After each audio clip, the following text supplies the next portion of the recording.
Hai teman-teman, berjumpa lagi di channel saya Mr. Dennis. Nah, di video kali ini saya akan ngebahas si Oppo A53 ya.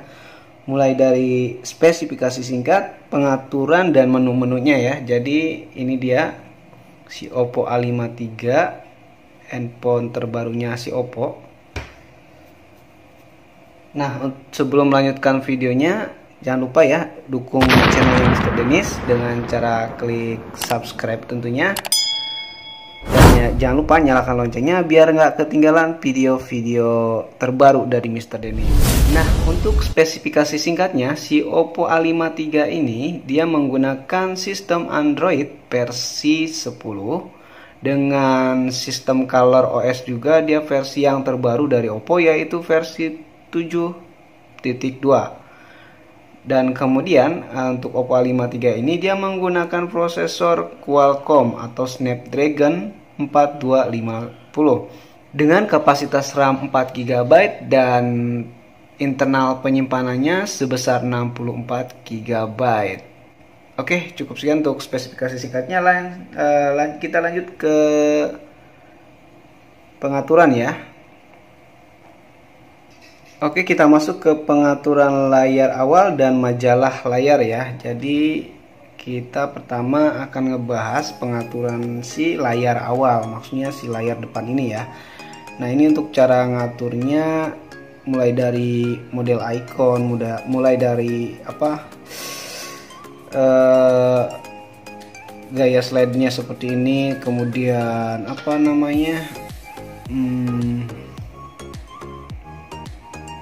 kemudian model tut navigasinya. Nah, kebetulan di sini tut navigasinya saya tidak ada.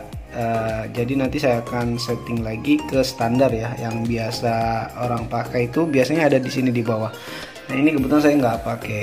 Nah, itu gimana cara nyetingnya? Nah, itu langkah pertama, kita cubit bagian layar depan sini ya, dicubit.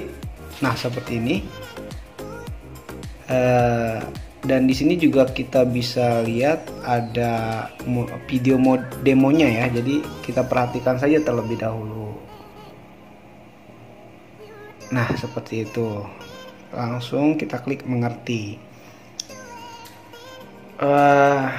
Nah, setelah kita cubit si layar depan ini, tampak bagian bawah sini ada 4 pilihan ya teman-teman. Di sini ada widget dan wallpaper, kemudian ada efek dan pengaturan. Nah, untuk settingan pertama yaitu widget. Nah, di sini kita pilih widget. Nah, di sini juga ada beberapa pilihan widgetnya. Widget itu lebih ke jalan pintas lah ya. Widget.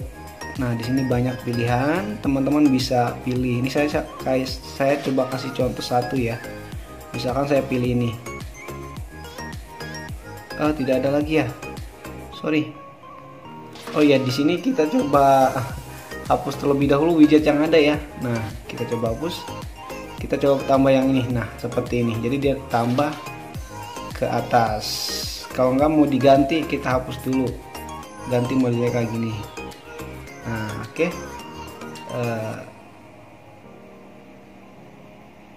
Nah, untuk widget sendiri seperti ini ya teman-teman. Lanjut kita ke settingan yang kedua, yaitu wallpaper. Settingan wallpaper. Nah, ini di sini ada wallpaper. Wallpapernya di sini banyak pilihan juga ya. Tuh, bagus-bagus. Coba ini. Nah, oke, coba yang ini. Jadi wallpaper ini tuh jadi tampilan layar awal ya. Jadi gambar tampilan layar awal. Bisa juga menggunakan foto pribadi juga bisa ya, tergantung selera. Nah, kalau saya pribadi sih lebih senang ke wallpaper bawaan. Oke, untuk settingan kedua wallpaper sudah jelas ya teman-teman. Lanjut kita ke settingan ketiga, yaitu efek. Nah, jadi efek ini di sini ada pilihan juga. Di sini ada yang modelnya gulirkan. Nah, seperti ini. Kemudian di sebelahnya ada balik tayang. Sebelahnya juga ada efek kartu. Nah, di sini langsung didemokan ya. Kemudian di sini ada mode miring.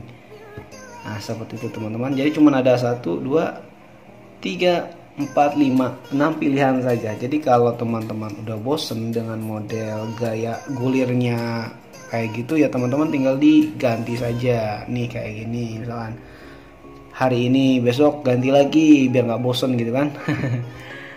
Oke, jadi ini dia settingan si efek. Lanjut ke settingan selanjutnya, yang terakhir yaitu pengaturan. Nah di sini baru banyak pilihan lagi ya teman-teman. Mungkin nggak akan saya bahas semuanya ya, karena kepanjangan nantinya. Mungkin dibacain aja dikit ya. Di sini ada mode layar depan, kemudian di bawahnya ada gerakan tarik turun icon. Kemudian ada kunci tata letak layar depan. Di bawahnya juga ada tata letak layar depan, lalu kemudian isi otomatis icon, kecepatan animasi pemulihan dan penutupan aplikasi yaitu normal, gesek turun di layar depan yaitu pencarian. Nah ini nih, gesek turun di layar depan itu dia masuknya ke pencarian. Maksudnya gini nih, jadi gesek turun dari layar depan ya. Jadi dia masuk ke pencarian nih, dari misalkan kayak gini nih. Nah dia masuk ke pencarian. Yang dimaksud pencarian ini adalah pencarian aplikasi. Nah kalau seumpamanya di sini kan aplikasi saya tuh baru dikit ya teman-teman, jadi belum banyak. Biasanya ada yang teman-teman aplikasinya full nih, penuh banget, banyak banget. Jadi ketika teman-teman ingin mencari satu aplikasi yang ingin teman-teman buka dan lupa naruhnya di mana, nah itu caranya teman-teman langsung cari aja, scroll dari atas ke bawah. Nah dia masuk ke menu pencarian. Contoh saya akan mencari kontak, kita tinggal ketik aja kontak. Nah ini dia udah langsung keluar otomatis. Oke, jadi seperti itu teman-teman ya. Oke, lanjut lagi ke ini. Tadi yang ini ya, gerakan turun di layar depan, itu maksudnya kayak yang tadi ya. Lanjut ke tetapkan tema, tetapkan wallpaper, atur gaya icon, majalah layar kunci. Nah atur gaya icon. Nah di sini untuk gaya ikonnya ini kan kayak gini standarnya. Nah ini bisa dirubah. Ini ada bawaan, ada gaya bahan, kerikil, khusus. Nah teman-teman tinggal coba satu-satu aja enaknya gimana gitu ya, eksperimen aja. Nah di sini ada bisa tuh dirubah-rubah, jadi ikonnya bisa berubah tuh. Kalau teman-teman bosan sama kotak bisa jadi bulat gitu kan, oval. Oke, nanti sama teman-teman tinggal dilanjut aja. Jika masih kurang jelas boleh ditanyakan nanti ya di kolom komentar.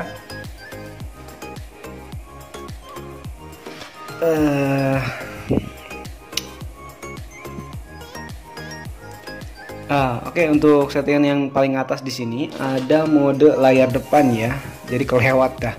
Nah ini ada mode layar depan.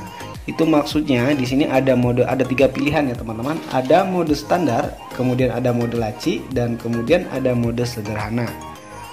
Ini mode standar seperti ini. Coba kita pilih mode laci. Nah mode laci seperti ini, lalu kemudian mode sederhana seperti ini. Kalau seumpamanya mode laci nih kayak gini ya teman-teman. Saya coba terapkan, alihkan. Jadi gaya mode laci itu dia dari, nah sebentar, bukan ke samping gini ya, bukan, tapi dari bawah ke atas seperti ini. Itu dia mode laci. Oke, lanjut lagi.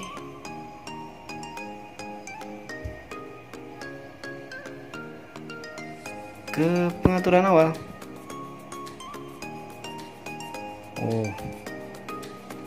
Kita cubit lagi, masuk ke pengaturan lagi.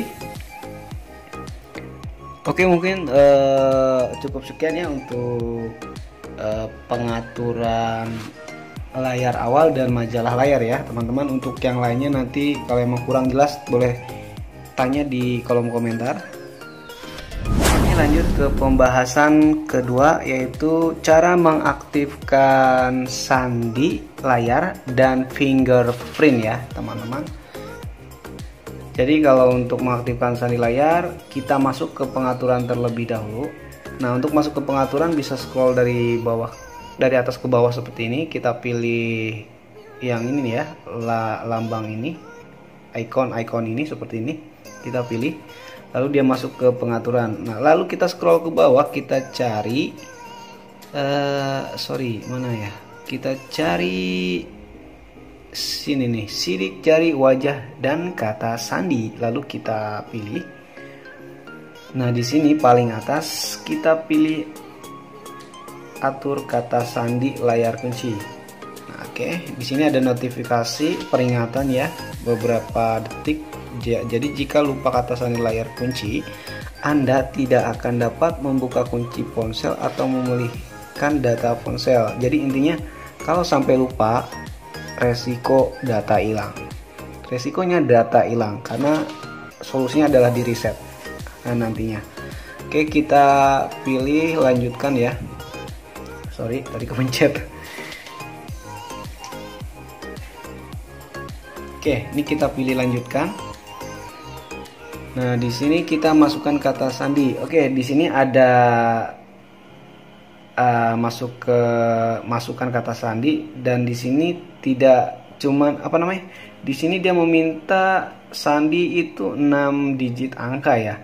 Nah, jadi di sini jika teman-teman ingin merubahnya dengan pola, yaitu teman-teman di sini nih pilih nih, gunakan tipe kata sandi berbeda. Nah, ini pilih ya, pilih yang ini. Kalau teman-teman ingin menggunakan pola ya. Nah, setelah dipilih di sini ada pilihan juga nih. Ada pola, ada kata sandi 4 angka, ada kata sandi 4 sampai 16 angka, dan di bawah ini ada kata sandi dengan 4 sampai 16 karakter alfanumerik. Jadi maksudnya angka plus abjad ya, angka plus nama lah. Nah, jika teman-teman ingin menggunakan pola ya, teman-teman tinggal pilih nih pola. Oke. Ini saya contoh mau pakai pola ya. Nah, oke, di sini kita masuk di antar muka yang ada titik 9 titik. Nah, ini kita diarahkan untuk membentuk sebuah pola. Nah, ini sebagai contoh aja, saya buat gampang ya teman-teman, seperti ini. Lalu verifikasi pola baru. Oke. Tambahkan sidik jari. Nah, di sini kita diminta untuk menambahkan sidik jari atau fingerprint. Nah, langsung tambahkan ya buat cadangan. Oke. Kata sandi. Oke. Tadi kehabisan waktunya kelamaan. Nah, kalau mau nambahin sidik jari atau fingerprint, nah di sini ada di bawah biometrik, tambahkan sidik jari atau tambahkan wajah. Jadi bisa face unlock juga. Nah, saya nggak pernah pakai face unlock, boros baterainya karena dia menggunakan kamera. Lebih baik nggak pakai ya teman-teman, lebih baik pakai fingerprint. Nah, di sini setelah kita pilih yang ini, kita masukkan pola yang sudah kita buat tadi. Nah, di sini ada demonya ya, ada tutorialnya lah. Itu tambahkan sidik jari, gunakan sidik jari dari Fada Sandi, letakkan jari Anda di sensor sidik jari di bagian belakang. Nah, jadi untuk sensornya dia ada di bagian belakang sini. Ada di bagian sini yang bulat ini ya. Jangan salah, karena ada juga yang sensornya di tombol sini nih, tombol power. Kayak modelnya Oppo A92. Oke, kita tempelkan si jari kita ke sensor fingerprint ini. Oke, ditempel terus diangkat, diangkat ya, jangan ditempel aja nggak diangkat-angkat, dia nggak bakalan jalan. Tempel, angkat, terus sampai penuh. Nah, oke, dia diminta untuk klik lanjutkan. Oke, lalu kita tempelkan lagi ujungnya sama di bagian bawah sini. Ini yang bagian maaf sini ya, bagian sini kita tempelkan nih sesuai perintah yang di sini. Oke, ditempel, diangkat, terus klik lanjutkan, dan ini udah selesai. Oke, lanjut. Sekarang kita coba ya, kita tes buka layarnya menggunakan sensor fingerprint. Wih, langsung kebuka. Coba lagi. Wih, sepersekian detik dia langsung kebuka teman-teman.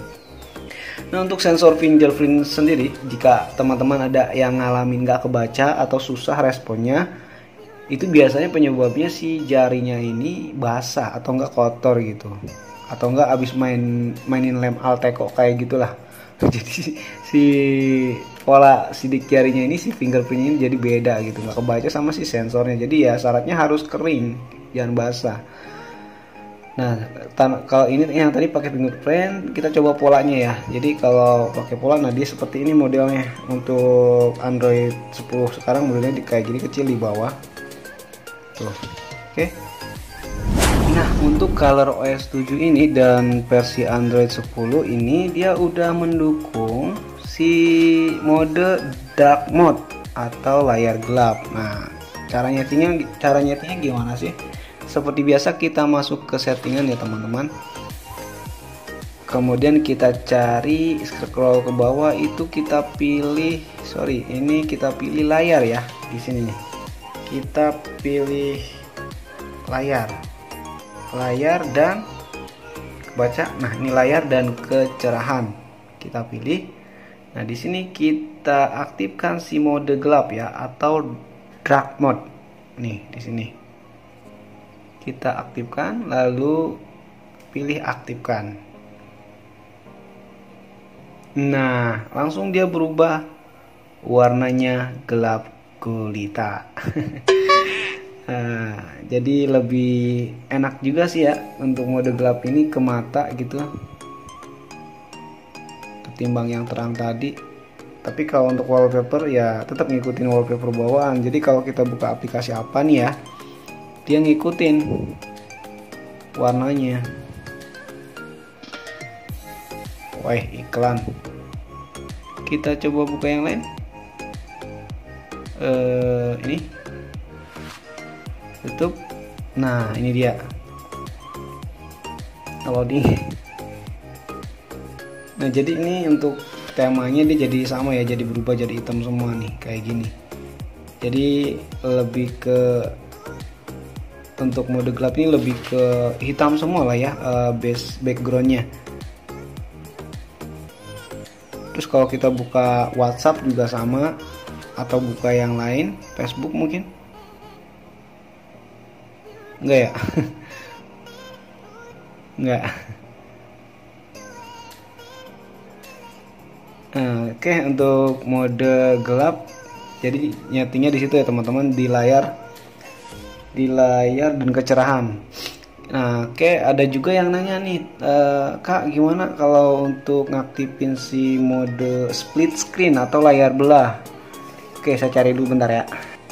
Nah, oke, jadi untuk membuka si mode split screen atau layar belah itu dia caranya diusap dengan menggunakan 3 jari dari bawah ke atas. Jadi saya contohnya ya seperti ini. Nah, sebelumnya untuk aplikasi yang mendukung split screen itu ya nggak semuanya bisa juga ya. Jadi ada sebagian yang nggak bisa juga. Ini saya lagi buka YouTube contohnya. Jadi 3 jari diusap dari bawah ke atas. Nah, seperti ini dia masuk ke layar belah. Lalu YouTube-nya kan ada di atas tuh, ada di atas ini nih. Nah, di sini kita tinggal buka lagi nih, aplikasi apa lagi nih yang mau dibuka. Misalkan mau buka apa ya, IG nih, saya coba buka IG.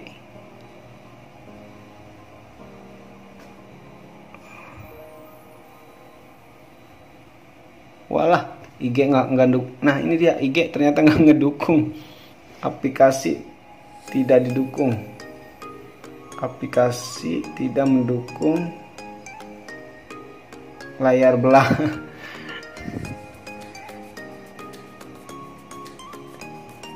Jadi nggak semua aplikasi mendukung layar belah ya. Contohnya yang tadi Instagram juga nggak bisa. Coba kalau untuk Facebook,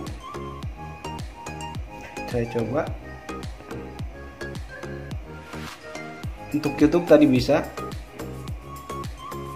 Ah ya, bisa. Untuk Facebook ternyata bisa. Contoh kita buka YouTube ya, soalnya tadi untuk Instagram nggak bisa. Nah, jadi seperti ini teman-teman, dua aplikasi sekaligus bisa dibuka di satu layar. Jadi layarnya kebelah seperti ini tuh. Jadi apain ya? Buka dua-dua puyeng. Yaudah, jadi ya namanya juga teknologi ya. Jadi kita ikutin aja. Intinya untuk split screen itu nggak semua aplikasi mendukung. Jadi untuk cara ngaktifinnya ya seperti itu, diusap dari bawah pakai 3 jari. Oke, lanjut ke settingan selanjutnya. Oke, ada juga nih yang nanya gimana sih caranya download aplikasi selain di Play Store, itu di mana gitu, selain di Play Store. Nah, biasanya untuk saya pribadi, selain ngedownload di Play Store untuk aplikasi yang ingin saya download, yang ingin saya gunakan gitu ya, selain di Play Store, saya biasanya menggunakan aplikasi bawaan si Oppo-nya sendiri, yaitu App Market nih, App Market ini sebelah sini. Jadi di sini juga sama teman-teman, bisa mendownload berbagai macam aplikasi ya, sama seperti kayak di Play Store banyak. Di sini ada pilihannya juga. Aman nggak? Aman. Tentunya di sini ada aplikasi sosial media, ada juga aplikasi game banyak. Jadi sama persis kayak si Play Store ya teman-teman. Jadi kalau untuk Play Store sendiri dia perlu akun Google atau email ya. Untuk di App Market sendiri dia tidak perlu menggunakan si akun. Lalu kemudian selain di App Market, saya juga bisa ngedownload aplikasi itu via Chrome atau via browser, atau biasanya saya lebih familiar dengan Chrome ya. Jadi kita masuk ke Chrome menggunakan Google, dan di sini saya klik namanya apkpure.com. Lalu kita searching. Lalu dia masuk ke halaman ini, lalu kita coba pilih ya paling atas. Dan ini dia masuk ke websitenya ya, apkpure.com. Di sini juga teman-teman bisa cari aplikasi apa aja yang ingin di-download. Oke, ternyata dia minta akun sama kayak Play Store. Apa nih? Blokir aja ya, jangan sampai izinkan, blokir. Ini dia nantinya ada notifikasi terus kalau diizinkan. Nggak bisa.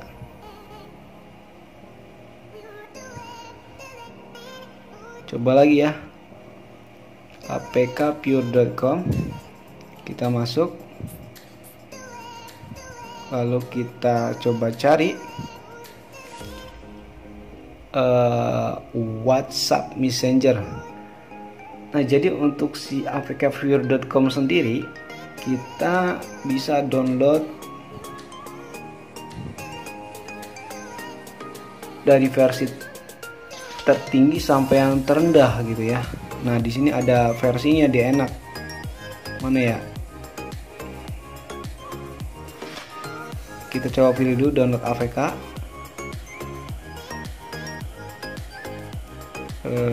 Salah ya.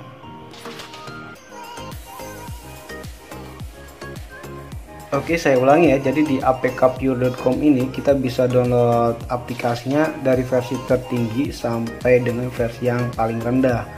Beda sama yang di Play Store dia. Jadi untuk di Play Store sendiri dia aplikasinya paling terupdate gitu ya. Jadi aplikasi yang udah diupdate. Jadi untuk di apkpure.com sendiri ini dia kita bisa download dari yang tertinggi. Ini dia versi yang tertingginya itu ekornya 14 ya. Di sini di bagian bawah kita scroll ke bawah ada pilihan lagi.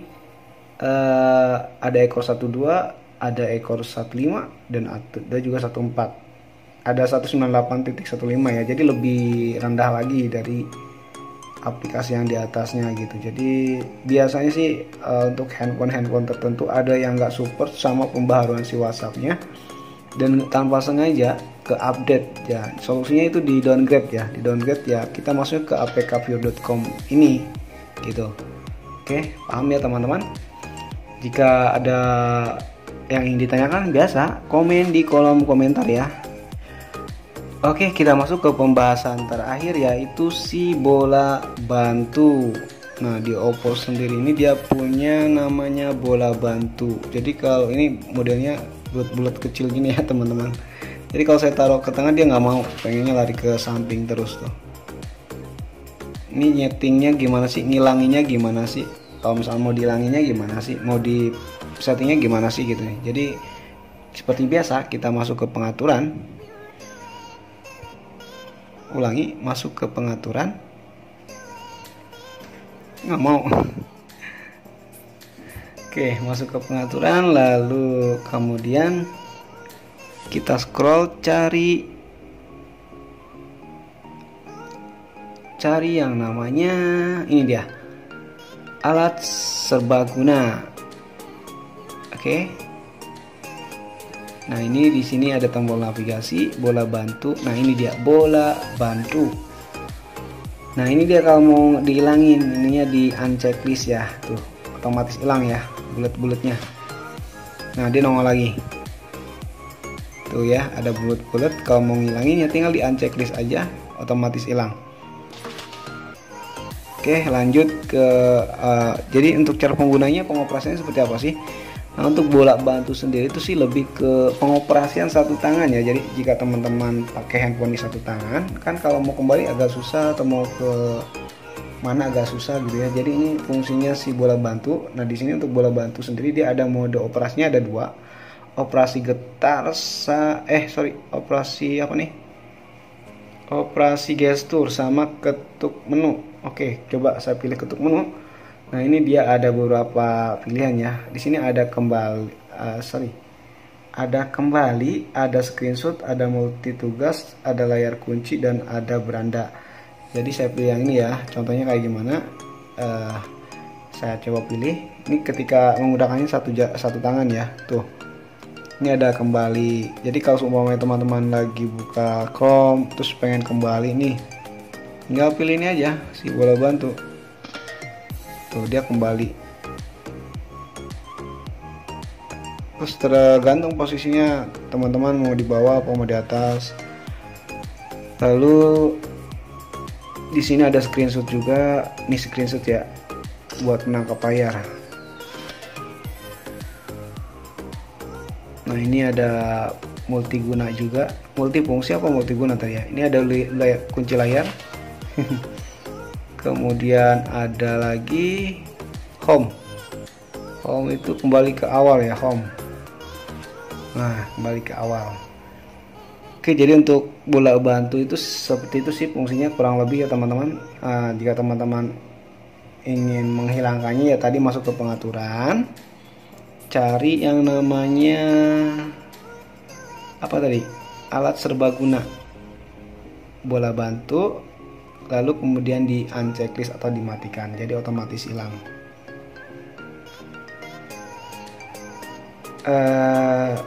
Mungkin cukup sekian ya video kali ini. Udah panjang lebar nih, panjang banget durasinya. Jadi buat teman-teman yang masih bingung untuk pembahasan si Oppo A53 ini, atau masih ada yang ingin ditanyakan atau ada kendala atau punya solusi juga, yang ada punya solusi boleh sharing-sharing di kolom komentar ya. Dan untuk yang masih bingung boleh ditanyakan, dan yang tahu jawabannya boleh dibantu untuk menjawab ya teman-teman. Mungkin cukup sekian video kali ini, sampai jumpa di video selanjutnya. Bye bye Iron Man.